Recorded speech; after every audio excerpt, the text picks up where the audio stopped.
Sabe, Alberto, que una de las cosas, de las críticas hacia esta idea es que no hay países que no tengan banco central. Esto es lo que siempre le dicen a Milei. ¿Qué responde usted? Bueno, muy interesante, Laura. Solo le quería decir que en la secuencia anterior tengo la sensación que iba a decir una cosa muy importante, pero me olvidé que era. Pero en fin, Ya se va a lo que acordar, quiero a mí decir, me pasa también. bueno, con respecto a lo que ahora pregunta, también ha dicho Javier Milei, esto de estar en guardia con la falacia ad populum. Esto es, si todos lo hacen, está bien, si nadie lo hace, está mal. Si ese criterio se hubiera seguido, no hubiéramos pasado de nuestros ancestros con el taparrabos, la cueva y el garrote, porque el arco y la flecha eran algo novedoso que no se había probado. Todos los bancos centrales, desde el Banco de Inglaterra, cuando abandonó el oro en el siglo XVI, todos tienen en su carta orgánica un punto que dice preservar el valor de la unidad monetaria. Pues les digo a todos los que nos están escuchando, ningún banco central en la historia de la humanidad ha hecho semejante cosa. Es un método, ahora me acuerdo, estaba hablando del lobo feroz. Yo le dije que se iba a acordar. Como el cuento del lobo feroz, en el sentido que es para comernos mejor. Es un impuesto no legislado que afecta muy especialmente a los más vulnerables. Bueno, yo lo veo a usted y también a Ramiro, Marra, con mucho entusiasmo, pero hay mucho, como usted dijo recién, ¿no? Mucha gente que dice, bueno, no llega mayo, ¿cuándo se cae? Hoy justamente hablamos en la primera hora del programa de del cineasta Adolfo Aristarain, que dijo, hay que extender el paro del 24, podemos poner la frase, hasta que caiga el gobierno, ¿no? Hay que ganar la calle. El paro de la CGT tiene que ser por tiempo indeterminado hasta que caiga el gobierno. Y esto lo está agitando un sector del peronismo, un sector del kirchnerismo, un sector, digo para que después no se me enojen, pero que están como haciendo apuestas, ¿no? Bueno, ¿cuándo cae? ¿Cuánto tiempo tiene? ¿Qué pensás de esto, Ramiro? Bueno, primero que no lo conocía al cineasta. No, bueno, es un no cineasta... sé si, perdón la ignorancia. No, te explico, es muy conocido y es como un ícono de la cultura y del cine. Hizo Tiempo de Revancha, Martín H. y muchas películas muy emblemáticas. Y bueno, hizo esta carta abierta en página 12. En página 12. Entiendo. Sí. Mirá, la realidad de que este tipo de declaraciones o de estas personas que incitan a que no se respete la democracia o el voto popular es parte de lo que hace la gente que no cree en las ideas de la libertad. Porque esta es la libertad que tuvimos nosotros de elegir hacia dónde queríamos ir. Y nuestro derecho a poder tener esa elección nos dio la posibilidad de hoy que tengamos un gobierno liberal. Si ellos no respetan lo que decidió la mayoría, claramente lo que quieren es volver a lo mismo de siempre, que fue el fracaso que nos hizo vivir los últimos años el kirchnerismo. Alberto, ¿qué piensa usted? Porque usted habló del tema de se enojaba porque hay gente que asocia, mucha gente de la cultura que lo asocia a Milei con la antipolítica, pero sobre todo con un peligro para la democracia. Y estamos hablando de personas que yo personalmente respeto mucho, por ejemplo, Graciela Fernández Meijide, que ha firmado una solicitada poco antes de las elecciones, marcando esto, ¿no? Que Milei le daba miedo y que ponía en riesgo la democracia. Bueno, yo creo nuevamente que si uno ve cuáles son los principios republicanos, los 5 principios de la transparencia, de la alternancia en el poder, de la responsabilidad de los gobernantes ante los gobernados, de la igualdad ante la ley, la división de poderes, es algo que ha subrayado permanentemente Javier. Incluso en los intercambios que hemos tenido, Javier tiene una inclinación muy marcada a los Giovanni Sartori de nuestra época, que sostienen que la parte medular de la democracia es el respeto a los derechos de la gente y la parte mecánica, secundaria, accesoria y formal es la suma de votos. Sin embargo, lo que estamos viendo, no solo hemos visto en los últimos tiempos en la Argentina, sino en otras partes, para no decir nada de ese personaje que habla con los pajaritos en Venezuela, pero que sostienen que eso se asemeja a la democracia, cuando en realidad se asemeja a la cleptocracia, es decir, gobiernos de ladrones, de vidas, de propiedades y de libertades. Entonces, ese es un debate que nos debemos, me parece, los liberales, entre tantos otros, y es poner nuevos límites al poder. En realidad, desde la Carta Magna de 1215 en adelante, la idea de la Constitución era poner límites al poder. Hoy vemos constituciones llamadas modernas que le dan carta blanca, digamos, al poder.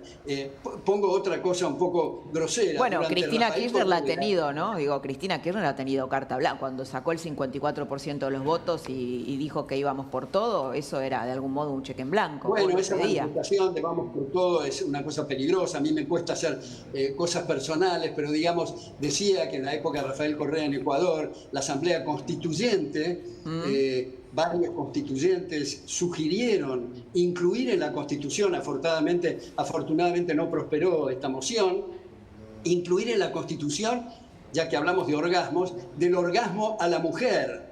Eso demuestra que no hay la menor idea de qué significa una constitución. La Constitución de Brasil, no la actual ni la anterior, sino la inmediatamente anterior, tenía un inciso que decía cuál debía ser la tasa de interés en términos reales.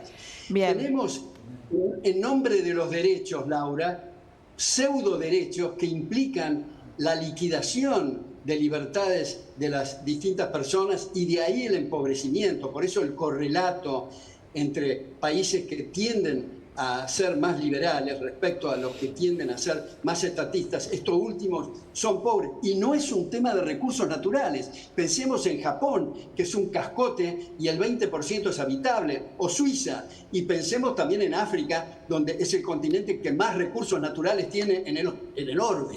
Y sin embargo, están con moscas en la frente y con unas pestes.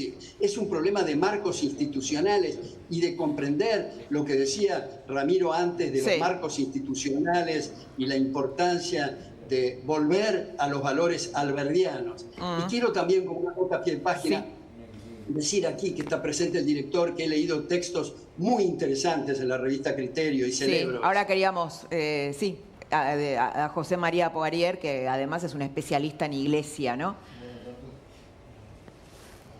Sí, ¿usted le quería decir algo a él? No, solamente decir que he leído textos que tienden a acercar el espíritu liberal, como ha señalado, digamos, el gran Juan Pablo II, especialmente en la sección 42 de sus Centésimos Annus, que es el capitalismo, que dicho sea de paso, ha sido influenciado por dos grandes intelectuales, Michael Novak y Hayek, con Juan Pablo II. Lo mismo cuando hablaba Pío XI en 40º Anno, que no se puede ser socialista y católico al mismo tiempo. Eso es una contradicción. Bueno, eso quería, Alberto, justo preguntarle, que nos quedan un poquito, minutitos del programa, a José María Poirier. Porque usted sabe que hay una parte de la Iglesia Católica que militó fuerte en contra de Javier Milei, incluso en la peregrinación a Luján. Hubo un cura, hay un sector de la iglesia muy cercano a Cristina Kirchner, ¿no? Son curas prácticamente militantes del kirchnerismo, y uno, recuerdo que hizo una declaración así como: a los que hayan votado a Milei no los vamos a dejar entrar al comedor popular. ¿Qué está pasando con ese sector de la iglesia? Sí, es muy triste. Hay un sectarismo que durante el gobierno kirchnerista, a lo largo de ese gobierno, se ha ido acentuando y que ha influido mucho en el pensamiento de parte importante del clero, numéricamente importante, y en parte no indiferente del episcopado.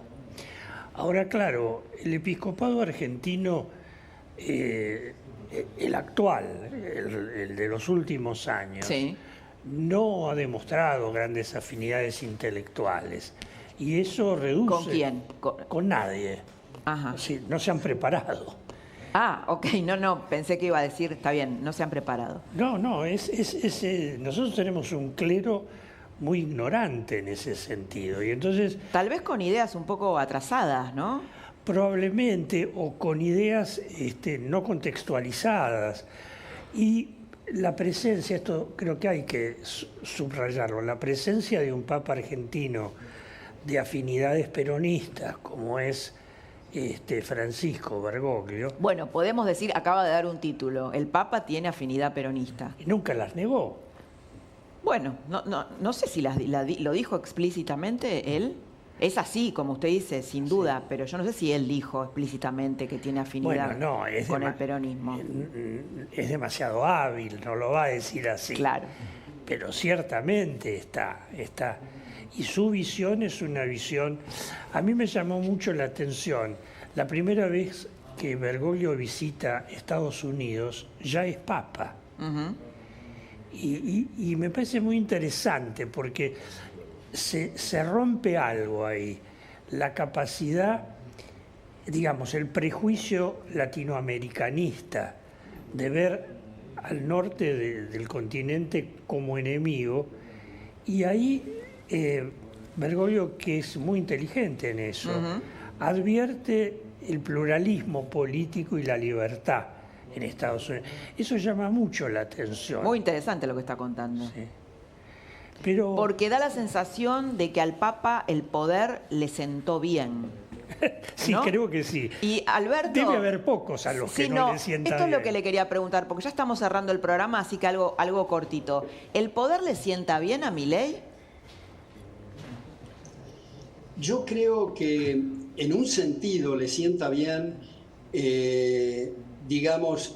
porque ve que puede devolver libertades a la gente. En otro sentido, no es la especialidad de Javier. Javier estaría mucho más cómodo en el mundo académico, escribiendo y dando conferencias. Creo que todos tenemos mucho agradecimiento con Javier haberse dedicado y hacer esta quijotada, si se quiere, está demostrando grandes habilidades y es increíble las comunicaciones que yo recibo de los lugares más alejados, de París o de Londres.